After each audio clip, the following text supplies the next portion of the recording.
Welcome to another episode of I Taste Pet Foods You Don't Have To. Okay, as per normal, we'll have a look at some of the more important items. So crude protein, 4.5%, a little bit less than some of the others that we've looked at in the past. Crude fat, what's that, 6.8%.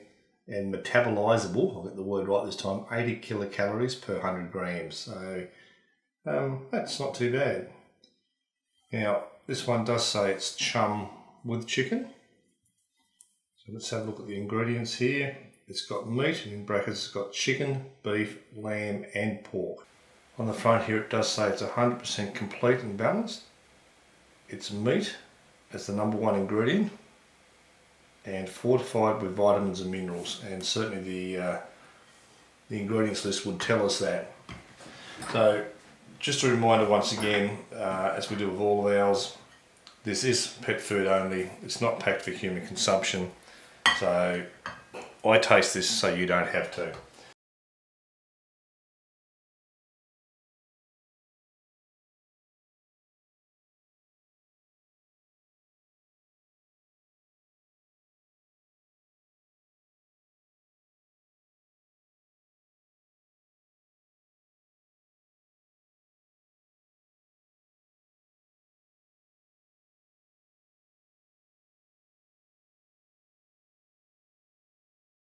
Let's crack it open and see what it tastes like. Okay. So immediately there's a smell that hits my nose. It smells like Spam. It seems to be a gelatinous mixture, fairly homogeneous there. It's the same sort of colour most pet food is, with some greyish spots which possibly could be vegetables. Anyway, let's get a chunk out. There we go.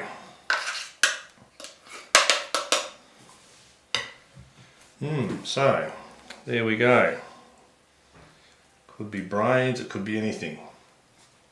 So look wise I can see some very gelatinous elements throughout it.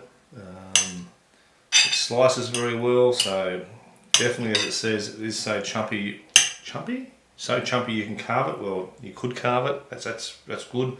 And this is the sort of food that my dog does like, something he can get his teeth into. Smell, yeah, that's not that exciting. It's how do I explain? Gosh, that's a hard one to describe. It's got a mixture of a nice cereal type smell mixed with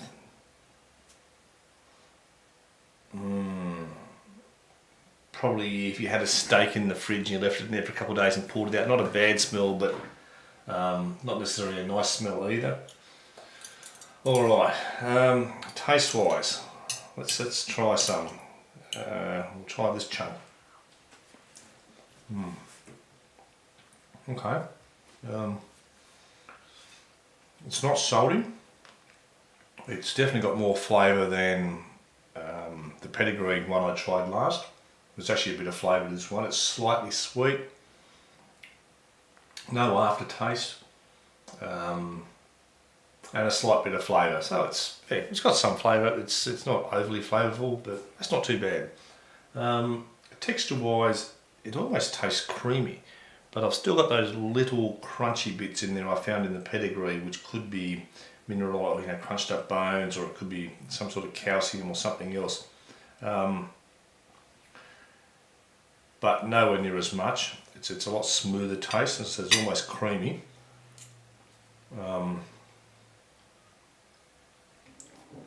I don't think you could fry it up like you could a slice of Spam, but anyway, let's do the normal thing and put down some sauce, see if we can make it taste a little bit better. We'll try a bit more, we'll get that nicely coated. Actually, with sauce, other than a slightly looser texture, that's almost the same flavour as Spam.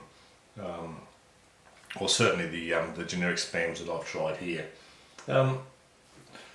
Alright, I want to have one more of that one. Yep, okay. Good. Good. We'll leave that to the side for a moment. We'll get our score sheet across. Lick the old fingers. Alright, product. Chum with chicken. It's so chunky you could carve it. Looks, well, the looks weren't too bad. I'm going to give that a 3 out of 5. Smell, definitely better than the last dog food I tried. Still not super crash hot. I'm going to give that a 2. Taste, it was fairly bland, but it did have some flavour to it. My dog does like this one, so I'm going to give that a 2. And texture, I'm going to go for a 2.5. I'm not really into the creamy texture stuff. It could have been firmer for me. I'm sure my dog would enjoy it more if it's firmer, but overall that's not too bad. So what have we got there? 3, 4, 5, 6, 7, 8, 9.5. So 9.5 out of 20. So Chum, that's quite a respectable score so far. Well done with that. As a reminder, we had Chum today with chicken. They're so chumpy you can carve it. Yep, not too bad. So once again, the big question is, would I feed it to my cat or dog? In this case, my dog. I certainly would. He does like it. So well done, Chum. Until the next time, cheers.